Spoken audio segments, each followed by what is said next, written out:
मुख्यमंत्री श्री शिवराज सिंह चौहान ने कहा कि आज का दिन ऐतिहासिक है। विकास की दृष्टि से मुझे गर्व है कि जनता ने मुझसे जो जो कहा मैंने उसे करके दिखाया। मुख्यमंत्री ने कहा कि लाडली बहन योजना गरीब बहनों की जिंदगी बदलने वाली योजना है। लाडली बहन योजना बहनों की जिंदगी एवं सामाजिक क्षेत्र में एक क्रांति लाने वाली योजना है। मुख्यमंत्री ने कहा कि यह योजना बनाकर मेरी स्वयं की जिंदगी सफल हो गई है। मेरा प्रदेश के चौथी बार मुख्यमंत्री बनना सार्थक हो गया। मुख्यमंत्री श्री चौहान शनिवार को रतलाम में लाडली बहना सम्मेलन में शामिल हुए। मुख्यमंत्री ने 1374 करोड़ के विकास कार्यों का भूमि पूजन एवं लोकार्पण किया। मुख्यमंत्री श्री चौहान ने स्थानीय पोलो ग्राउंड में आयोजित लाडली बहना महासम्मेलन में रतलाम जिले को सौगात देते हुए घोषणा की कि नर्मदा नदी से पानी लाने के लिए बदनावर तहसील तक जो पाइपलाइन डाली है, उस पाइपलाइन का विस्तार करते हुए उसे रतलाम तक लाया जाएगा। इन पाइपलाइनों के द्वारा रतलाम में गर्मी में तालाबों को पानी से भरा जाएगा। इस नर्मदा के पानी से लोगों की प्यास बुझाई जा सकेगी। मुख्यमंत्री ने लाडली बहनों को संबोधित करते हुए कहा कि मैं जीऊंगा तो आप बहनों के लिए और मरूंगा भी तो आप बहनों के लिए ही। मुख्यमंत्री ने सम्मेलन में लाडली बहन योजना की हितग्राही बहनों से पूछा कि कितनी बहनों के पंजीयन हो चुके हैं और कितनी बहनों का पंजीयन होना शेष है। कलेक्टर श्री नरेंद्र कुमार सूर्यवंशी ने बताया कि रतलाम जिले में 2,05,000 लाडली बहना के पंजीयन का लक्ष्य था। लक्ष्य के विरुद्ध अब तक 1,70,000 बहनों के पंजीयन हो चुके हैं। शेष 35,000 बहनों के पंजीयन भी शीघ्र ही कर दिए जाएंगे।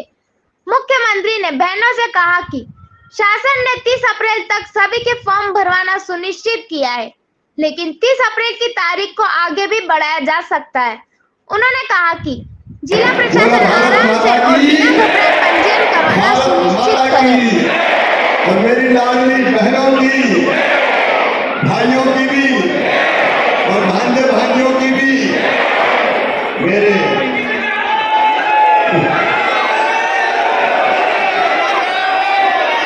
मंच पर विराजमान हमारे प्रभारी मंत्री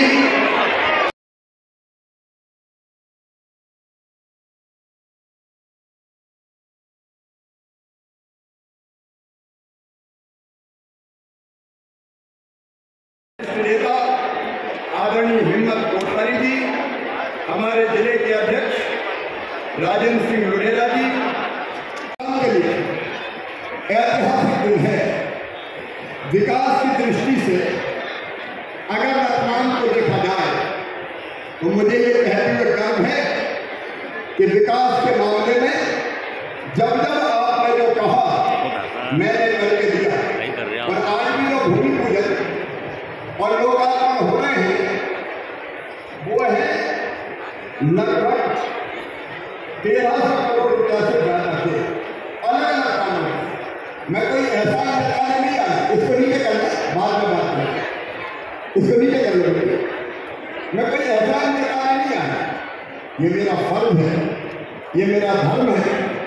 आपको याद होगा हमारे वरिष्ठ नेता हिम्मती भी यहाँ बैठे हुए हैं, हमारे विधायक लोकप्रिय चेतन कश्यप जी, सांसद जी, रतलाम की मांग थी रतलाम में मेडिकल कॉलेज बनना चाहिए। उस समय कोई सोचता भी नहीं, कोई कल्पना भी नहीं करता, लेकिन आप पढ़ा है, आपने कहा रतलाम में मेडिकल कॉलेज बनना चाहिए। और 1965 के बाद रतलाम 1965 के बाद कॉलेज नहीं खुला था। मध्य प्रदेश की धरती पर हमने रतलाम में मेडिकल कॉलेज खोलने का फैसला किया। अगर विकास के कामों को मैं गिनाऊंगा तो सूची बहुत लंबी है, लेकिन उस पर मैं बाद में आऊंगा। लेकिन आज मेरी बहनों, मैं आप सबको प्रणाम करता हूँ। सचमुच में लाडली बहना योजना बहनों की जिंदगी में और समाज की जिंदगी में भी एक सामाजिक क्रांति है। अब ये योजना मेरे दिल में कैसे आई, मेरे दिमाग में कैसे आई, आज ये बात मैं अपने भाइयों से भी शेयर करना चाहता हूँ और अपनी बहनों से भी कहना चाहता हूँ। मैं कोई बहुत अन्याय होते हुए देखा था, बेटा तो बुढ़ापे की लाठी का सहारा है, बेटा कुल का दीपक है। अब बेटा बुढ़ापे में लाठी का सहारा बनेगा या लठ देगा, इसकी कोई गारंटी नहीं दी जा सकती। लेकिन एक बात है कि जब नया जमाना आया और गर्भ में ये पता चल गया कि कोख में बेटी पल रही है, तो कई लोग इतने क्रूर हो गए कि पेट में बेटियां मारी जाने लगी और कोख को कत्ल खाना बना दिया, कोख को कत्ल खाना बना दिया। अब ये पाप था। पता करो कि बेटी आ रही है कि दुनिया में आने मत दो, दुनिया में आने के पहले ही मार दो। आखिर क्या कसूर है बेटी का? मेरी बहनों, क्या बेटी के बिना दुनिया चल सकती है? क्या संसार का चक्र चल सकता है? अगर बेटियां नहीं रही तो ये जमाना आगे बढ़ेगा क्या? अरे बेटी नहीं बचाओगे तो बहू कहाँ से लाओगे? अन्याय हुआ बेटियों के साथ और उसका परिणाम क्या हुआ? 1000 बेटों पे बेटियां 900 पैदा होने लगी। 1000 बेटों पे 900 बेटियां। और बचपन से मेरे मन में ये तकलीफ होती थी, ये दर्द होता था कि हे भगवान, एक ही माँ की कोख से बेटा भी पैदा होता है, बेटी भी पैदा होती है, लेकिन बेटी के साथ अन्याय किया जाता है। ये अन्याय मेरे भगवान कब खत्म होगा? मैं सोचता रहता। पति पत्नी के बीच लड़ाई हुई तो पतिदेव ने उठाया लठ और पत्नी को मार दिया। कई जगह में ये घटना देखता था, रोती कलपती बहनों को मैंने देखा, तब भी मेरी आत्मा रोती थी और ये कहती थी कि अन्याय कब खत्म होगा। और तब तो बचपन से अब मामा मुख्यमंत्री बन गया है, सरकार बेटियों की शादी करेगी, सामूहिक शादी। मुख्यमंत्री कन्या विवाह योजना मैंने बनाई कि गरीब की बिटिया को, जो मेरी बहन हुई है, मैं परेशान नहीं होने दूंगा। और उसके बाद मेरा दिमाग चलता रहा, आप तो कहते हैं कुछ कर सकता, अब मुख्यमंत्री बन गया तो कुछ कर। तो फिर मैंने सोचा कि बेटी जन्म कैसे ले, तो मन में मेरे विचार आया, बताऊं, और ये योजना बन गई लाडली लक्ष्मी योजना। लाडली लक्ष्मी योजना मेरी बहनों, आज 44,50,000 लाडली भांजियां मामा की खेल रही हैं। कोई गोद में है तो कोई कॉलेज में प्रवेश कर रही है।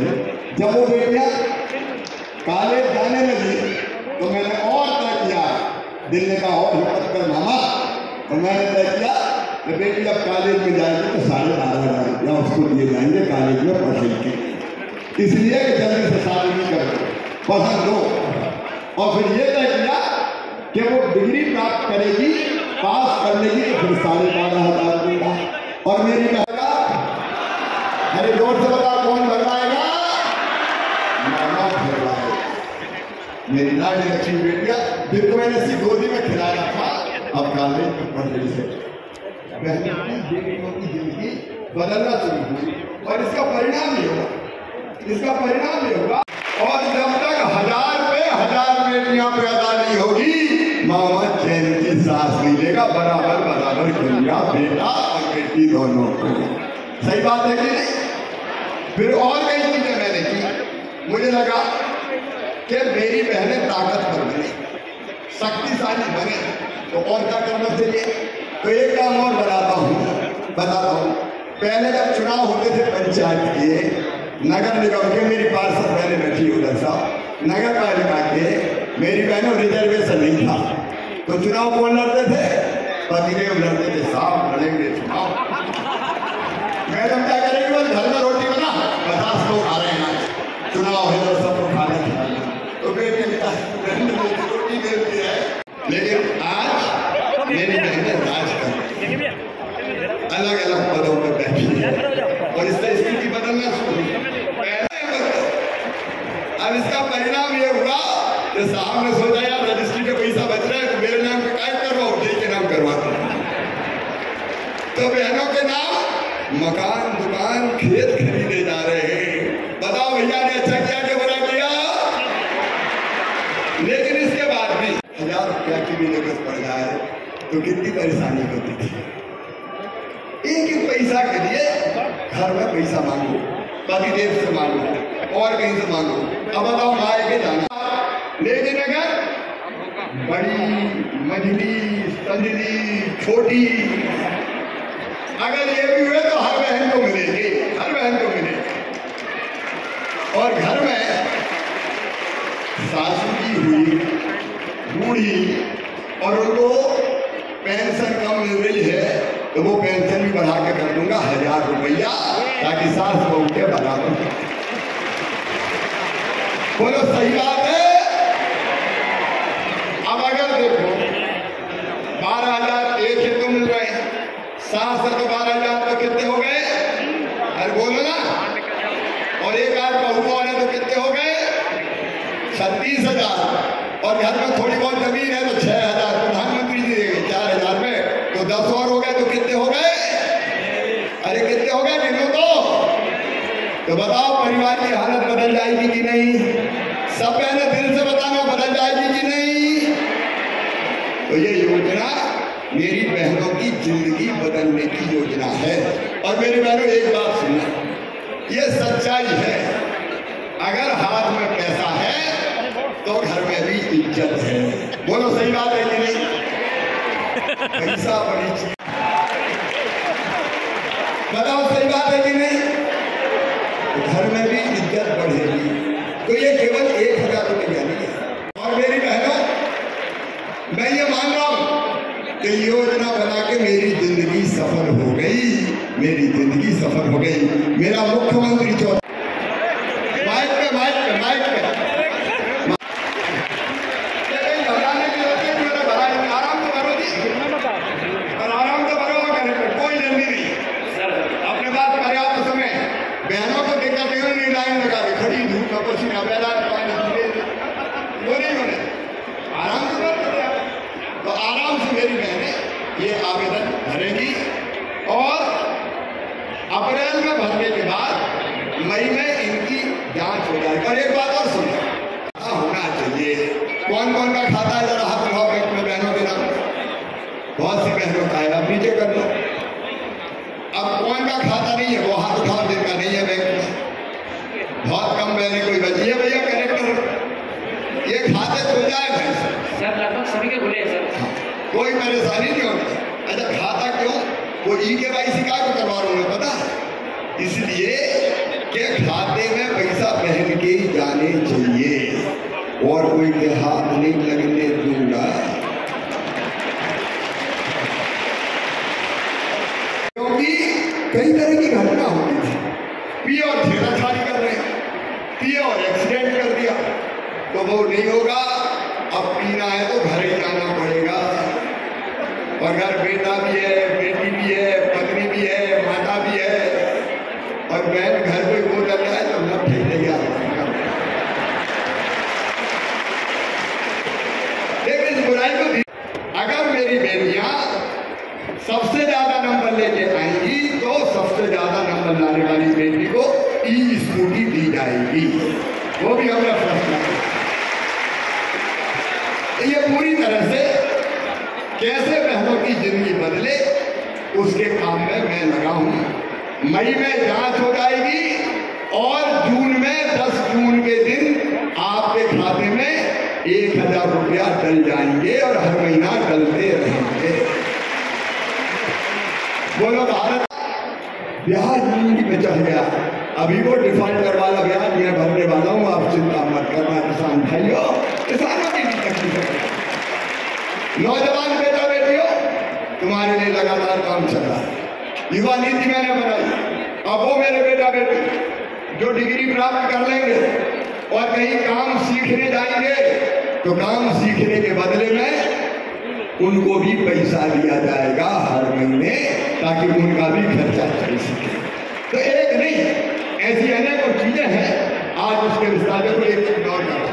आप बताओ, गरीब है तो गरीब के पास रहने की जगह होनी चाहिए कि नहीं? अरे बोल के बताओ, बोलो होना चाहिए कि नहीं? कई गरीब के पास है ही नहीं बेचारे। अब वो कहाँ रहे?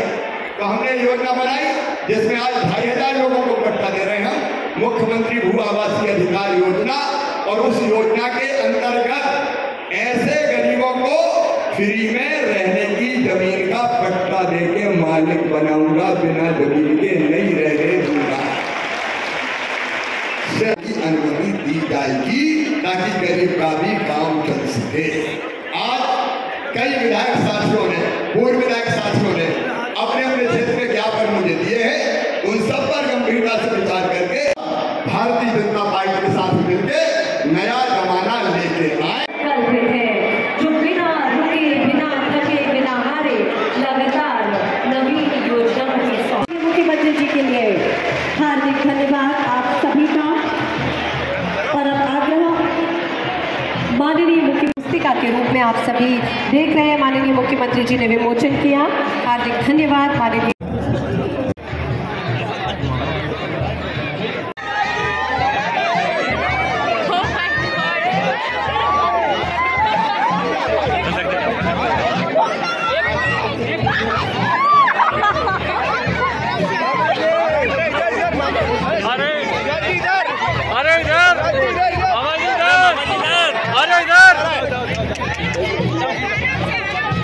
उधर सकते जाओ आराम से के बारे में जानकारी दी गई है।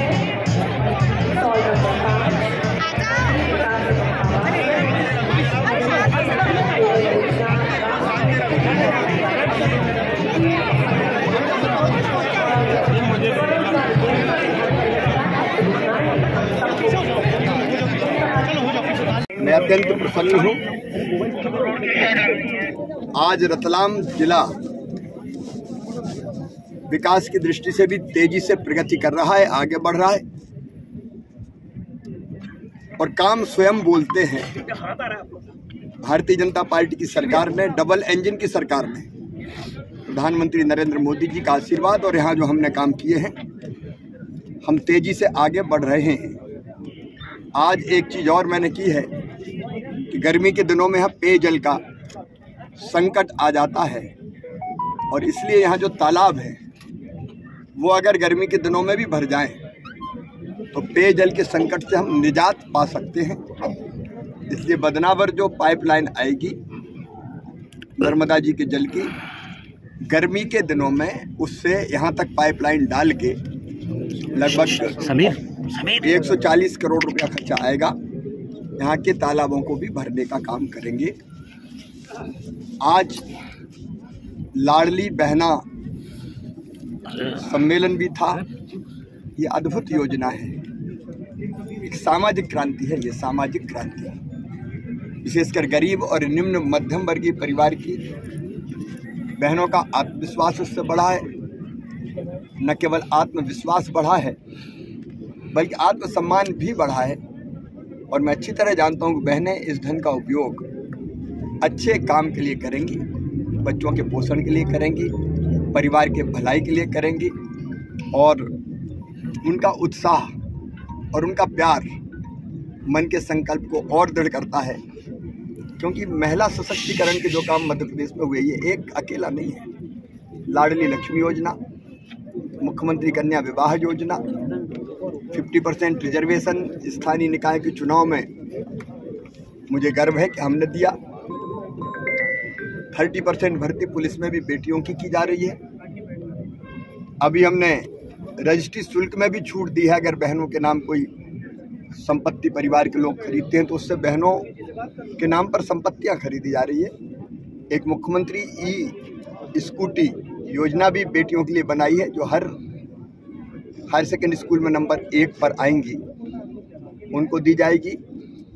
तो एक नहीं, ये अनेकों प्रकार की योजनाओं के माध्यम से महिला सशक्तिकरण का भी काम चल रहा है। हम किसान कल्याण के काम भी कर रहे हैं। युवा नीति अभी हमने जारी की है और उस युवा नीति में मुख्यमंत्री कौशल कमाई योजना, जिसका पोर्टल जून में बनेगा, उसमें हमारे जो बेटे बेटी बेरोजगार है और जिन्हें डिग्रियां प्राप्त कर ली है, वो अगर कहीं काम सीखने जाएंगे तो काम सीखने के बदले उनको 8,100 रुपये की राशि प्रति माह दी जाएगी। कब तक? ताकि 1 साल, ताकि तब तक वो काम में ट्रेंड हो जाए, फिर अपना काम प्रारंभ कर सके। लेकिन आज मैं कमलनाथ जी से एक बात कहना चाहता हूँ। वो मुझे कभी कुंठित कहते हैं, कभी नालायक कहते हैं। इसके पहले कई कलाकार तो मुझे कई बार बोलते हैं बम्बई जाए एक्टिंग करे, बम्बई जाए एक्टिंग करे, और आईफा वो करवाऊँ और एक्टिंग में करूँ।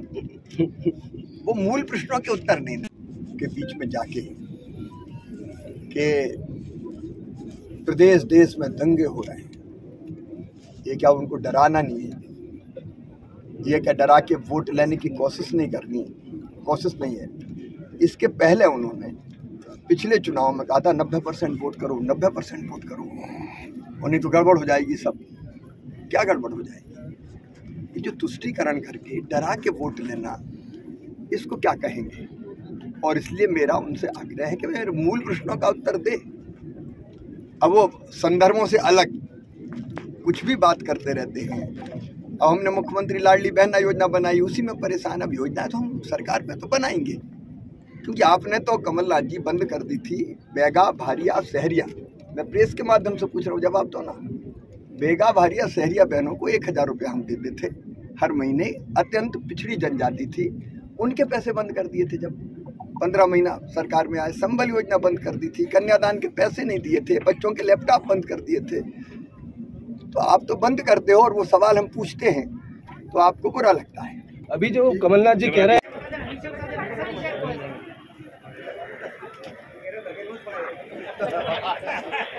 दीदी जो हमारे लिए आप लेके आते हो, यहाँ पे घर घर तक पहुँचा रहे हैं आपको। ठीक। और सर मैं बचपन की जो कहानी मैं सुनाऊंगा, तो ताकि सरकार ने कभी नहीं बनाया, केवल बात करते रहे, हमने बनाया। जी सर। और बना के मुझे नीचे पहुंचाना है, इसलिए आप लोगों की नियुक्ति है। जी। आप जाएंगे, नीचे तक पहुंचाएंगे, मेरा संदेश लेके। सर आपका तहरीर से मैं बहुत है, उसमें आप महिलाओं को बहुत ज्यादा सहयोग मिल रहा है अपनी फील्ड में सशक्त होने के लिए, और मैं उसके लिए आपको बहुत ज्यादा धन्यवाद करना चाहती हूँ सब महिलाओं की तरफ से। और पैसा एक्ट एक ऐसा एक्ट है जी को हम बताते हैं, और हमने वो समितियाँ बनाई उसके माध्यम। जी सर, जिसमें सर जैसे कुछ विवाद भी होता है, अगर गांव में तो कोई ऐसा गरीब व्यक्ति है जो आर्थिक रूप से सक्षम नहीं है, तो कमान लो कि उसकी मतलब कि ग्रामीण क्षेत्र में अगर सॉल्यूशन हो जाता तो समिति मतलब वो मिल के उसका सॉल्यूशन करते हैं, तो काफी मतलब सशक्त हो रहा है सर। आपने इलाके में तेंदुपत्ता होता है? जी बिल्कुल सर, हमारे जो होता है। समिति ऐसी है जिन्होंने तेंदुपत्ता को तोड़ने का फैसला किया और बेचने का। जी सर। सर हमारे इसमें हम पहले जो अच्छे से दिल से काम करेंगे सर। प्रयास कर रहे हैं, हमारे तरफ से हम संभव प्रयास कर रहे हैं। पहले मेरे सवाल का जवाब दो। आप गांव में जाते हो तो ये सर पहले हम उनसे अपना परिचय देते हैं, उनको बता दें कि हम सरकार द्वारा सैनिक उच्च दर्जा मिल रहे हैं, हम उनसे परिचय देने के बाद उनसे उनकी जानकारी लेते हैं, वो अच्छे से बताते हैं। सब कुछ गाँव में सब काम करने में मजा आ रहा है। मजा आ रहा है, क्योंकि देखो बेटा बेटी, मैं वैसे सभी के लेकर आऊँ, शासकीय योजनाएं ढंग से जमीन पे पहुँच के उन योजनाओं को जमीन पे उतारने में मदद भी करो प्रशासन के साथ मिलकर, तो लोगों को दिक्कत ना। प्रशासन के पास तो कई काम रहते हैं, लेकिन तुम्हारा काम यही है लाडली बहना का आवेदन हुआ, लाडली बहना रहेगा, उसके बाद फिर दूसरी चीज अपन पकड़ लेंगे। तो देखो ये दोनों तरह का काम हो गया तुम्हारा। एक एक्सपीरियंस जो जिंदगी भर काम आएगा तुम्हारे जीवन में, तुम आगे बढ़ो। अच्छा, गांव में कोई परेशानी तो नहीं होती? हाँ बोलो ना। होते हैं तो हम उसका निवारण कर देते हैं। जैसे बताओ एक उदाहरण। सर नेटवर्क की इशू आता है तो जैसे कि पोर्टल से नंबर चेंज करवा के हम आवेदन कर देते हैं, तो मदद हो जाती है। हाँ मदद हो बेटी पोर्ट क्या बात, सिग्नल की कोई दिक्कत? खबर का रहता तो फिर महिला इकट्ठी होकर बैठी रहती, सर को भी 3 बार भी लग जाता है। ठीक है, थोड़ी बहुत टेक्निकल दिक्कतें हो सकती है, इसको जितना मिनिमम कर सकते हैं करेंगे। और दूर ले जाना है तो हम गाड़ी करेंगे किराए से, पैसा हम देंगे और दूसरी जगह ले जाएंगे, क्योंकि नेटवर्क की थोड़ी दिक्कत आ सकती है। अब आप, मेरी तो इच्छा थी कि और ज़्यादा समय रहूं, लेकिन दिक्कत एक बुद्धिजीवियों का भी सम्मेलन है तो काफ़ी देर से इंतजार कर रहे हैं। मैं चाहूँगा आप नहीं, मैं एक कुर्सी वहाँ लगा दो, मैं जाके बैठूंगा, एक फोटो खिंच जाएगा सबका, भाई स्मृति चिन्ह ले लूँगा और फिर निकलना पड़ेगा। भारत माता की भारत। बैठ जाओ। से आ जाइए।